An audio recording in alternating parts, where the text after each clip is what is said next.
এদের থেকে অ্যাটলিস্ট সোনাগাছিতে লাইনে দাঁড়িয়ে থাকা যে মেয়েগুলো থাকে তারা অনেক সম্মানের, কারণ অ্যাটলিস্ট সোনাগাছি লাইনে দাঁড়িয়ে থাকা মেয়েরা খেটে খায়, কিন্তু এই সমস্ত সেলিব্রিটিরাদের মতন ধান্দাবাজি করে না। বুঝতে পারছেন, যেই মমতা ব্যানার্জি হেরে গেছে এই ধান্দাবাজি সেলিব্রিটিগুলো ঠিক উড়ে চলে গেছে, আবার যেখানে মধু খেতে হবে সেখানে ঠিক উড়ে চলে গেছে। তার মধ্যে তো একজন রচনা ব্যানার্জি আছে, কি ডায়লগবাজি দিয়েছিল মমতা ব্যানার্জির পাশে দাঁড়িয়ে, সে এখন ধান্দাবাজি করে আমি এখন বিজেপির পাশে আছি। কিছুদিন আগে অবধি মমতা ব্যানার্জির পাশে থেকে কত শিল্প হয়েছে, ধোঁয়া ধোঁয়া, কত না নাটকবাজি করেছে। মানুষের যখন সব দিকে রাস্তা বন্ধ হয়ে যায়, মানুষ কিভাবে পাল্টি খায়, সেই পাল্টিবাজ মহিলাদেরকে আজকে তোমাদেরকে দেখাবো। দেখো পাল্টিবাজ মহিলার চেহারাটা, তারপর আমি বলছি। কোনো দরকার নেই, আমরা সবাই সাপোর্টার ভারতীয় জনতা পার্টির, এবং আমরা সবাই সাপোর্টার মোদীজির, অমিতজির এবং শুভেন্দুদা। তো দেখতেই পেলে সব দিক থেকে যখন রাস্তা তার বন্ধ হয়ে গেছে, এখন কিন্তু তাকে পাল্টি খাওয়া ছাড়া কোনো উপায় নেই, কারণ তার একমাত্র জনপ্রিয় শো দিদি নাম্বার ওয়ান তার হাত থেকে হাতছাড়া হয়ে গেছে। এখন তো সে সর্বহারার মতন একটা অবস্থা হয়ে গেছে, তাই কিন্তু সে হয়ে গেছে ভারতীয় জনতা পার্টির একজন সাপোর্টার। তিনি এখন আমাদের প্রিয় প্রধানমন্ত্রী নরেন্দ্র মোদীকে ভালোবাসে, তিনি এখন অমিত শাহকে ভালোবাসে, তিনি এখন আমাদের মুখ্যমন্ত্রী শুভেন্দু বাবুকেও ভালোবাসে। কিন্তু এই ভালোবাসা 2-3 মাস আগেও কিন্তু আমরা দেখতে পাইনি। সেই সময় ছিল তার চোখে খালি ধোঁয়া আর ধোঁয়া, ধোঁয়া ছাড়া কিন্তু সে কিছু দেখতে পাইনি। কিন্তু আজকাল যখন সমস্ত রাস্তাঘাট বন্ধ হয়ে গেছে, সে কিন্তু হয়ে গেছে আমাদের ভারতীয় জনতা পার্টির সাপোর্টার। দেখে ভালো লাগছে যে পাল্টি বাজারাও এরকম ভাবে রাতারাতি পাল্টি খেয়ে সাপোর্টার হতে পারে। ভাই আমরা তো পারবো না জানি, কারণ আমরা তো সেই শুরু থেকে এক ছিলাম, এক আছে, একই থাকবো।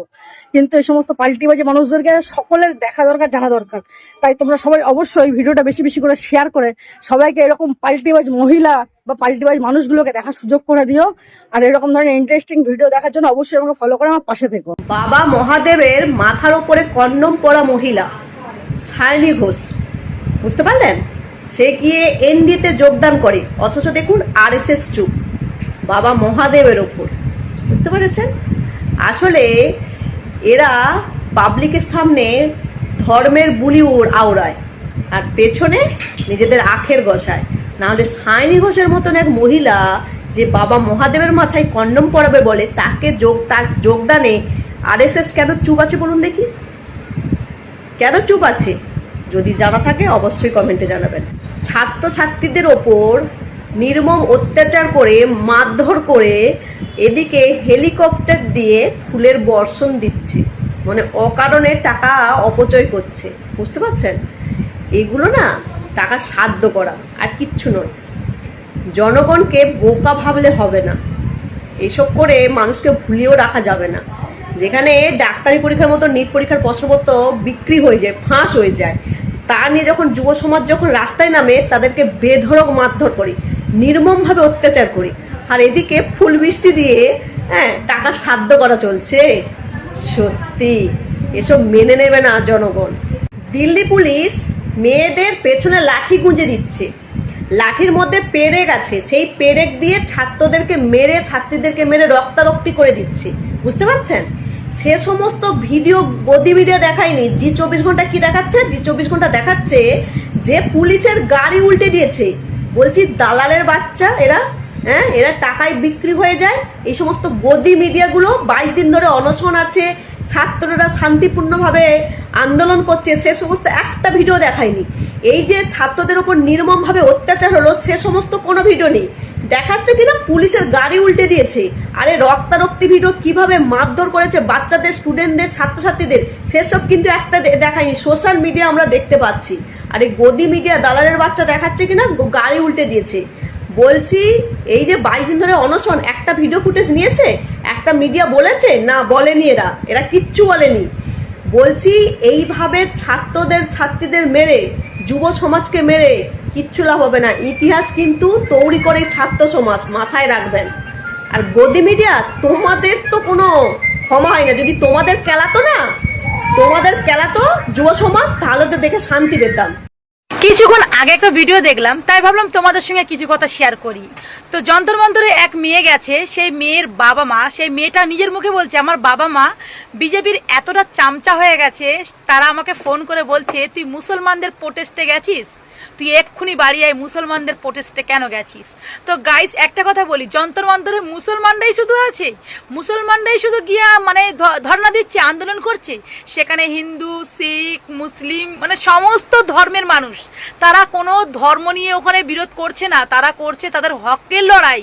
তারা যে মানে এত কষ্ট করে এত খরচ করে পড়াশোনা শিখে যে মানে পরীক্ষাটা দিয়েছে, সেই পরীক্ষার পেপারটা লিক করে তাদের ভবিষ্যৎগুলো নষ্ট করা হয়েছে, সেই জন্য তারা ধর্ণা দিয়েছে।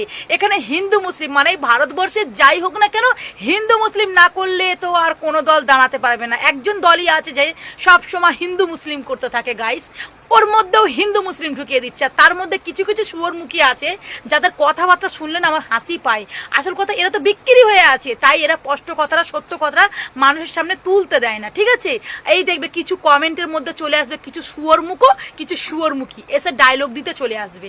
তো যন্তর মন্তরে যারা আছে না, তারা হিন্দু মুসলিম শিখ এগুলো ধরে না, তারা তাদের অধিকারের জন্য একদম নির্লজ্জ বেহায়া স্পিকার বিধানসভাতে, অযোগ্য অযোগ্য একটা যোগ্যতাহীন মানুষকে স্পিকার হিসেবে বসিয়ে দেওয়া হয়েছে বিধানসভাতে। বিরোধী থাকবে না, বিরোধী দলনেতা থাকবে না, শুধু থাকবে মুখ্যমন্ত্রী আর তার চালাচামুন্ডা, তার যা তাবেদারি করে তারা। তাই তো ধিক্কার জানাই, ধিক্কার জানাই।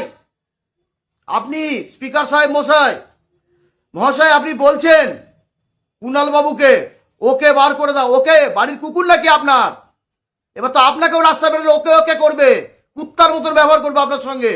আপনি সম্মান দিতে হয় কি করে শিখুন। আপনি অযোগ্য, মূর্খ, প্রমাণিত আজকে। ওকে বার করে দিন, ওকে বার করে দিন। ওকে নয়, কথাটা ওনাকে হবে। সম্মান দিলে সম্মান পাবেন। আপনি যাদের সঙ্গে মেলামেশা করছেন তারা যেমন আপনিও তেমন, এটা বুঝতে আমাদের বাকি নেই। কিন্তু একটা কথা আপনি মনে রাখবেন, যাদেরকে দিয়ে এই নোংরা কাজটা করাচ্ছেন তারা বাঁচবে? তারা পরবর্তীতে কি পাবে? যাদেরকে দিয়ে নোংরামোগুলো আপনারা করাচ্ছেন তারা, তাদের ভবিষ্যৎ কি? ক্ষমতা কিন্তু চিরস্থায়ী নয়। আজকে আপনাকে একটা কথা বলি, কংগ্রেস বিধানসভা চালিয়েছে, সিপিআইএম বিধানসভা চালিয়েছে, আবার তৃণমূল কংগ্রেসও বিধানসভা চালিয়েছে। কোন বিধায়ককে এইভাবে মারতে মারতে বা কলার টেনে ধরে ছিঁড়ে বার করে দেওয়া হয়েছে ইতিহাসে আছে? অবশ্য আপনারা তো সবাই মহাপুরুষ, আপনারা তো ইতিহাস রচনা করতেই ব্যস্ত। আমরা তো এই ইতিহাস যেটা পড়ে এসেছি এতদিন সেটা তো থাকবে না, আপনারা তো নতুন করে ইতিহাস রচনা করবেন, তাই না? সব বন্ধ করে দেবো, সব সব বন্ধ হয়ে যাবে। প্রথমে